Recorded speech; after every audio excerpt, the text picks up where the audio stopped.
Ok, bienvenue dans cette vidéo, c'est encore Aristide, votre frère. Je vais d'abord vous faire écouter un voice. Et c'est en fonction de ce voice que je vais donner le titre à la vidéo. N'est-ce pas? L'erreur à ne pas commettre lorsque vous débutez la procédure. Et une fois que j'aurai donné cette erreur à éviter, et je vous dirai aussi en même temps quoi faire. Bon, écoutons un peu le voice. Et après, maintenant, j'entre dans le vif du sujet. Écoutons. Bon, tonton, ici, je disais tantôt que pour ma petite soeur qui vient d'avoir le bac, qui a eu le bac cette année, c'est préférable qu'elle commence directement à l'université ici au pays ou bien d'attendre entamer une fois avec la procédure pour la Belgique. Je sais pas si je me fais comprendre. Non, Voilà. Bon, j'ai répondu par voice et j'ai dit il est préférable que je fasse une petite vidéo. Alors, je recommence. Elle pose la question à savoir, sa petite sœur vient d'obtenir le bac et elle aimerait aussi faire la procédure elle aimerait aussi lancer sa procédure pour les études en Belgique. Elle dit, est-ce qu'il est préférable qu'elle fasse l'université ou elle laisse l'université, elle ne fait pas, elle lance juste la procédure. En d'autres termes, de manière terre à terre, j'aimerais que vous compreniez ceci, ou peut-être de manière générale. Lorsque, en fait, elle pose la problématique ici, c'est quoi? C'est ceux-là qui viennent ceux qui viennent d'obtenir leur baccalauréat. Et certains parents ou ces personnes même disent, ah, à quoi bon aller à l'université si je vais faire ma procédure cette année?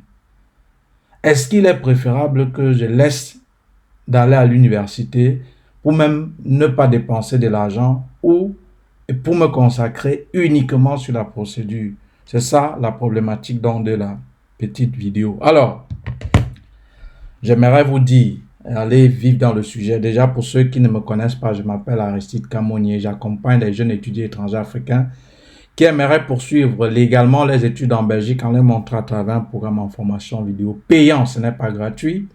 Comment constituer même leur dossier sans qu'une tierce personne ne les aide dans les démarches. Donc, je vous montre comment faire la procédure par vous-même sans avoir besoin de personne. Voilà. Maintenant, on va entrer dans le vif du sujet. Pour les modalités de souscription, c'est en description de la vidéo. Chers enfants, 1. Lorsque vous voulez faire la procédure, rien ne garantit que vous allez obtenir le visa ou pas. Je recommence.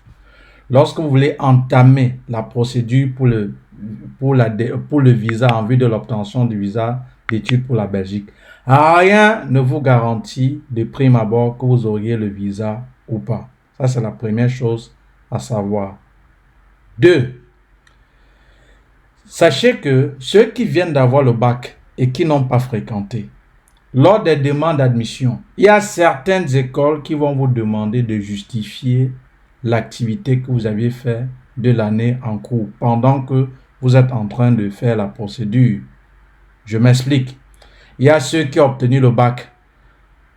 Peut-être ils font première année, deuxième année à l'université. Lors des demandes d'admission, si par exemple vous avez obtenu par exemple le bac en 2020, de 2020 en 2023, qu'est-ce que vous aviez fait? Si vous aviez fréquenté, vous allez justifier ça avec vos relevés de notes. Mais maintenant, si vous n'aviez pas fréquenté, vous allez justifier par l'activité que vous aviez fait au moment où vous aviez obtenu le bac et que vous n'aviez pas fait. Pardon, je recommence. Qu'est-ce que je veux dire?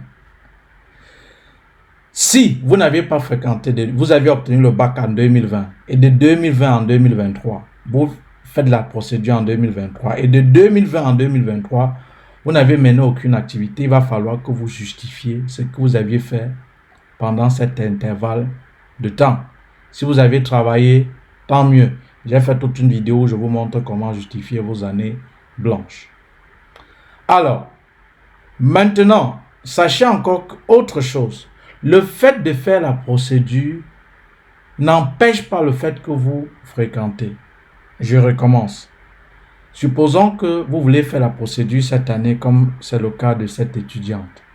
Est-ce que le fait que vous vous êtes inscrit à l'université ou dans une école de formation doit empêcher que vous fassiez ou vous suivez normalement votre procédure? Non, parce que le plus souvent, cette procédure qui se déroule en 4 étapes, équivalence, admission, garant, démarche administrative, se font le plus souvent en ligne. Il n'y a que l'équivalence, que parfois vous envoyez vos dossiers au service des équivalences par DHL, et même certaines écoles, lors des demandes d'admission où on demande d'envoyer vos dossiers physiques, vous pouvez toujours envoyer ça par DHL. Le plus souvent, tout se déroule là en ligne. Donc, le fait de fréquenter, d'étudier, au moment où vous faites la procédure, ne dérange pas, n'entrave pas le fait, n'entrave pas à votre procédure. Ceci étant, alors, lorsque vous voulez donc faire la procédure, comme j'ai dit à l'entame de la vidéo, que rien ne garantit que vous allez obtenir le visa ou pas, il est donc préférable, si vous avez la possibilité, si les parents ont les moyens de vous inscrire à l'université, sachant que si à jamais, après votre demande de visa, vous n'avez même pas obtenu le visa, au moins, vous n'avez pas perdu une année blanche. Hein? Vous n'avez pas perdu cette année parce que vous êtes inscrit à l'université, peut-être vous avez passé pour la 2e année. Donc, ça sera bénéfique pour vous. Ça veut dire, vous avez fait la procédure, en même temps, vous êtes inscrit à l'université ou dans une école de formation, vous étiez en train de faire une formation. Au moins, si vous n'avez pas obtenu le visa, cette année n'a pas été perdue parce que vous avez fait une formation ou vous aviez fait l'université.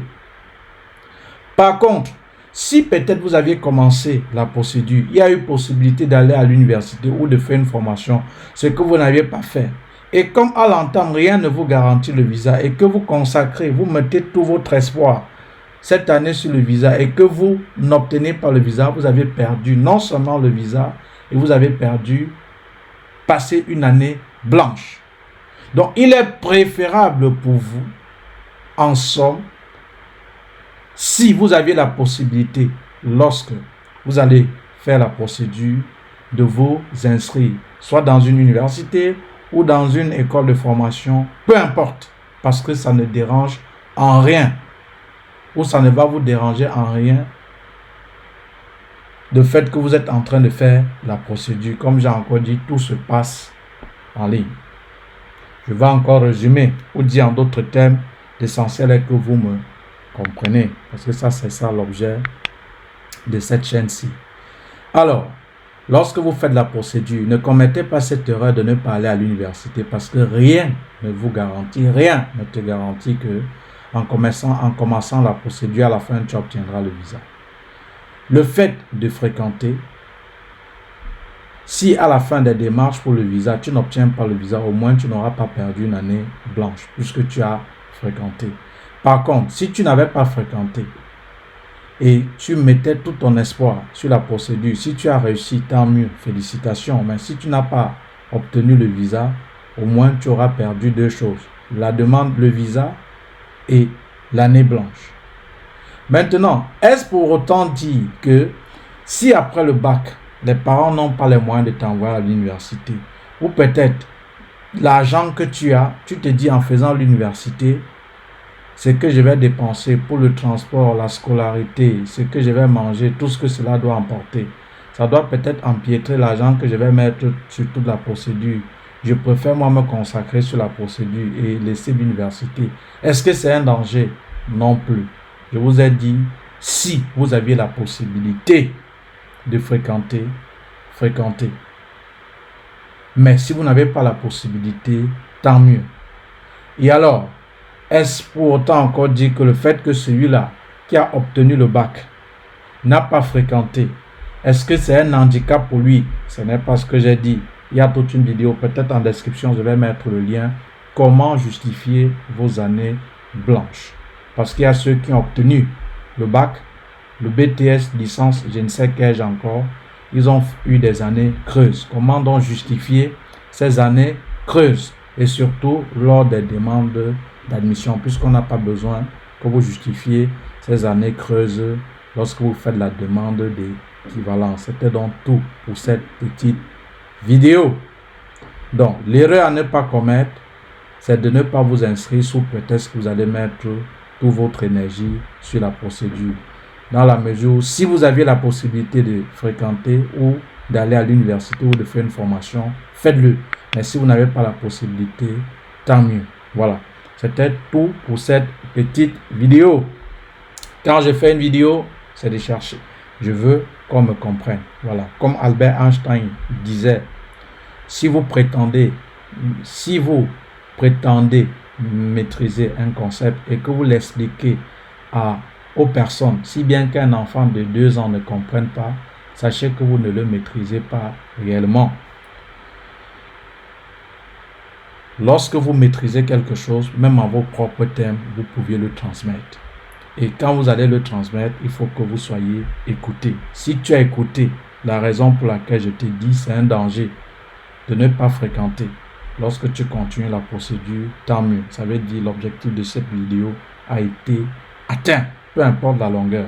Moi, je n'ai rien à cirer avec la longueur. Voilà. Inscrivez-vous à l'académie, on va pour vous encadrer et félicitations encore à ceux qui s'inscrivent. Voilà. Aujourd'hui, je n'ai pas publié les messages d'intégration. J'étais fatigué. Ça arrive souvent. Vous vous levez, vous ne voulez rien faire. Ça arrive. Et il faut suivre votre corps. Voilà. Ça veut dire que ça a besoin de repos et vous acceptez comme ça. Donc, vous avez donc déjà la réponse.